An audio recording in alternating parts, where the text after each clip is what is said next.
جب کوئی مجرم کسی ٹھوس ثبوت کے ساتھ پولیس کے ہتھے چڑھ جاتا ہے تو پھر اس کی زبان کھلوانا مشکل نہیں رہتا۔ اسی شام میں سلمان بخاری کی کار میں بٹھا کر نرگس اور عرفان کو تھانہ مرید کے لیے آیا تھا۔ جب بخاری واپس چلا گیا تو میں نے نرگس اور عرفان کو اپنے سامنے کھڑا کر کے دھمکی آمیز لہجے میں پوچھا، تم لوگ سیدھی طرح سچ سے پردہ ہٹاؤ گے یا میں تمہاری زبانیں کھلوانے کے لیے تفتیش کا روایتی طریقہ اختیار کروں؟ میں نے انہیں ایک موقع فراہم کیا تھا تاکہ وہ سلامت ہڈی پسلی کے ساتھ جیل کی ہوا کھا سکے، لیکن میری بات ان کی سمجھ میں نہ آ سکی اور رنگے ہاتھوں پکڑے جانے کے باوجود وہ اپنے بچاؤ کی الٹی سیدھی تعویلیں گھڑنے لگے۔ ان کی اس نامعقولیت پر مجھے سخت غصہ آیا اور میں نے انہیں 1 گھنٹے کے لیے حوالدار جمشید کے حوالے کر دیا۔ 1 گھنٹے سے پہلے حوالدار کی محنت رنگ لے آئی اور وہ دونوں ملزمان کو بھیڑ بکریوں کی طرح ہانکتے ہوئے میرے کمرے میں لے آیا۔ میں نے سوالیہ نظر سے اس کی طرف دیکھا تو وہ بڑے معنی خیز انداز میں بولا، ملک صاحب، میں نے ان دونوں شکاروں کو سیٹ کر دیا ہے، ان کی زبانیں رواں ہو چکی ہیں، ایک لمحے کے لیے بھی کہیں نہیں رکیں گی، آپ جو بھی پوچھیں گے یہ فرفر جواب دیں گے۔ میں نے حوالدار کو کمرے سے باہر جانے کا اشارہ کیا اور مبینہ ملزمان کی طرف متوجہ ہو گیا۔ وہ گردنیں جھکائے شرمندہ سے کھڑے تھے۔ میں نے تحکمانہ انداز میں انہیں بیٹھنے کے لیے کہا۔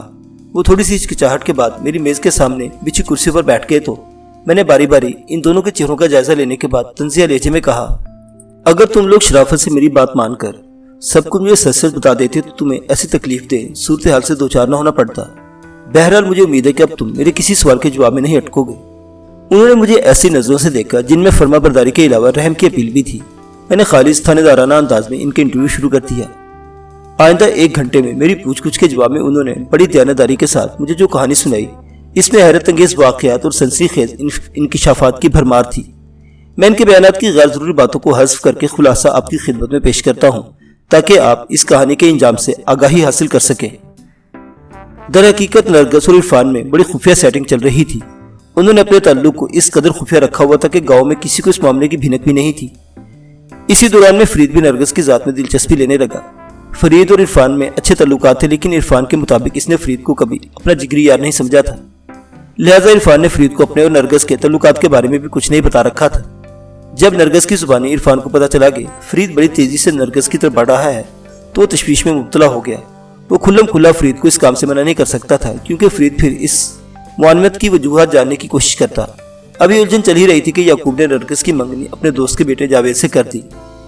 اس رشتے میں یعقوب نے اپنی منمانی کی تھی۔ نرگس اس شادی کے لیے بالکل تیار نہیں تھی، چنانچہ نرگس کے علاوہ اس صورتحال عرفان کو بھی بری طرح بوکھلا کر رکھ دیا۔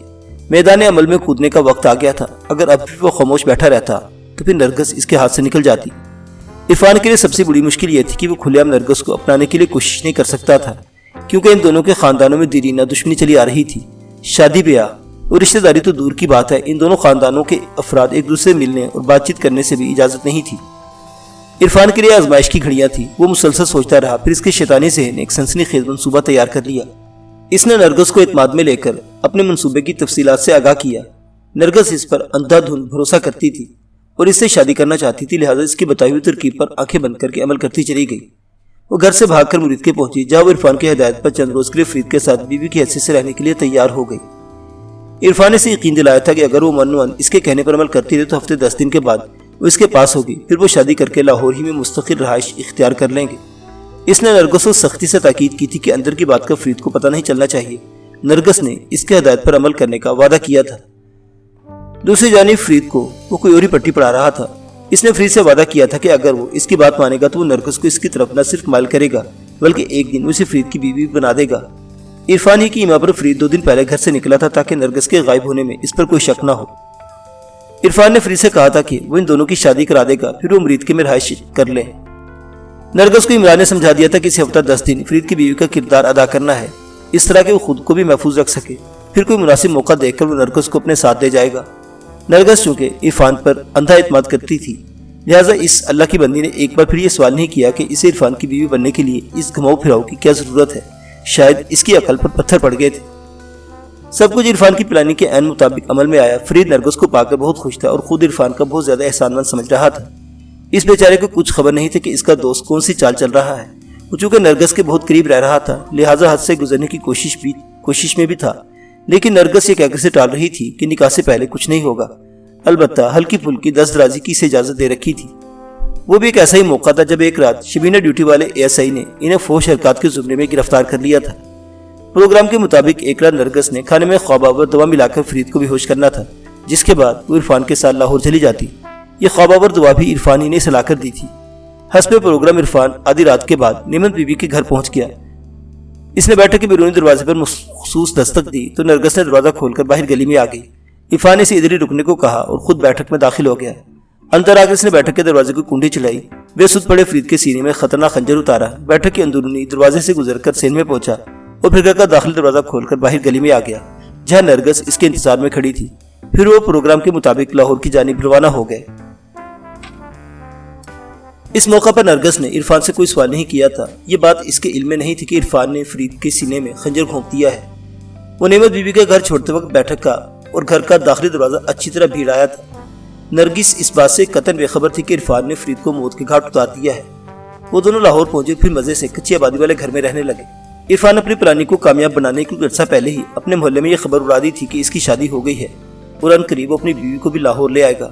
چنانچہ جب نرگس کچی آبادی والے گھر میں پہنچی تو کسی کو اس پر شک نہیں ہوا۔ آج ان کی بدقسمتی تھی کہ میں نے انہیں سینما کے گیٹ پر دھر لیا تھا۔ عرفان نے مجھے بتایا کہ وہ اس دن فیکٹری سے جلدی چھٹی کر کے نرگس کو فلم دکھانے سینما لے جا رہا تھا کہ میں نے اسے پکڑ لیا۔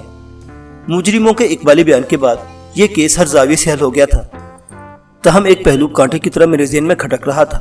میں نے اپنی خلش مٹانے کے لیے عرفان سے یہ سوال پوچھ لیا، اوے بدبختہ، تمہیں فرید جیسا کاٹ کا الو ملا اور تمہارا سوچا ہوا منصوبہ 100% کامیاب ہو گیا تھا، پھر تم نے اس بدنصیب فرید کی جان کیوں لی؟ میرے اس فعل کے دو وجوہات ہیں جناب، وہ ندامت آمیز انداز میں بولا۔ کون سے دو وجوہات؟ میں نے اسے تیز نظر سے گھورا۔ اول تو مجھے اس بات کا ڈر تھا کہ جب صبح فرید اٹھے گا تو نرگس کو غائب پا کر وہ سیدھا میرے پاس لاہور پہنچے گا۔ میں نہیں چاہتا تھا کہ وہ کسی بھی صورت نرگس کو میرے پاس دیکھے، لہٰذا میں نے اس کا قصہ ہی پاک کر دیا۔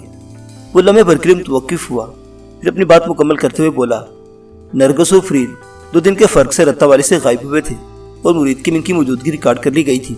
فرید کو قتل کرنے کی دوسری وجہ یہ تھی کہ میں اس طرح پولیس کی تفتیش کا رخ بدلنا چاہتا تھا۔ جب نرگس کی گمشدگی کی اطلاع تھانے پہنچی تو تفتیش کے دوران یہ بات سامنے آتی کہ فرید کو قتل کر دیا گیا تو لامحالہ پولیس کا دھیان نرگس کے منگیتر کی طرف جاتا کہ اس نے غیرت میں آ کر فرید کو قتل کر دیا ہے۔ دوسری طرف تم نے نعمت بی بی کے گھر کا بیرونی دروازہ کھلا چھوڑ کے تاثر دینے کی کوشش کی جیسے نرگس فرید کو قتل کر کے کہیں فرار ہو گئی ہو۔ میں نے نفرت بھرے انداز میں اس شاطر مجرم کو گھورا۔ میں صحیح کہہ رہا ہوں نا؟ جی، اس بات میں گردن ہلاتے ہوئے بولا۔ میں اس معاملے کو اس قدر الجھا دینا چاہتا تھا کہ کسی کا بھی دھیان میری طرف نہ جائے۔ تم مجھے ایک نفسیاتی مریض لگتے ہو۔ میں نے ناگواری سے اس کی طرف دیکھا اور میں بڑے رسوخ سے کہا، اور اس کے ساتھ ہی تم انتہائی بزدل انسان بھی ہو۔ وہ حیرت بھری نظر سے مجھے دیکھتے ہوئے بولا، بزدل کیوں جی؟ اگر تم جیدار اور ہمت والے ہوتے تو نرگس کو حاصل کرنے کی اتنا لمبا چوڑا چکر نہ چلاتے جس میں ہر لمحے اس بیچاری کی زندگی اور عزت داؤ پر لگی ہوئی تھی۔ میں نے زہریلے لہجے میں کہا، ٹھیک ہے، اگر تم دونوں کے خاندان اس شادی پر تیار نہیں تھے اور تم دونوں ایک دوسرے کے بغیر بھی نہیں رہ سکتے تھے تو پھر مرد کے بچے بنتے اور نرگس کو اپنے زورے بازو پر بھگا لے جاتے۔ تم نے جس کردار کا مظاہرہ کیا ہے اس میں تو مجھے تمہاری مردانگی پر شک ہونے لگا ہے۔ وہ کچھ نہیں بولا اور گردن جھکا دی۔ نرگس نے نفرت بھری نظر سے فاروق کو گھورا اور غراہٹ امیز لہجے میں بولی، اگر مجھے پتا ہوتا کہ تم اندر سے اتنے بودے اور کمینے ہو تو میں تمہاری باتوں میں کبھی نہ آتی۔ اب میں تمہارے ساتھ ایک پل بھی نہیں رہوں گی۔ ساتھ رہنے کی نوبت آئے گی تو پل، گھنٹے یا ماہ و سال کا حساب کرو گی نا؟ میں نے تلخ لہجے میں کہا، یہ تمہارا عاشق تو یہاں سے سیدھا جیل جائے گا۔ تم نے ایک کمزور بلکہ بیمار گھوڑے پر داؤ لگا کر زندگی کی سب سے بڑی غلطی کی ہے۔ وہ پھٹی ہوئی آنکھوں سے مجھے دیکھنے لگی۔ ختم شد۔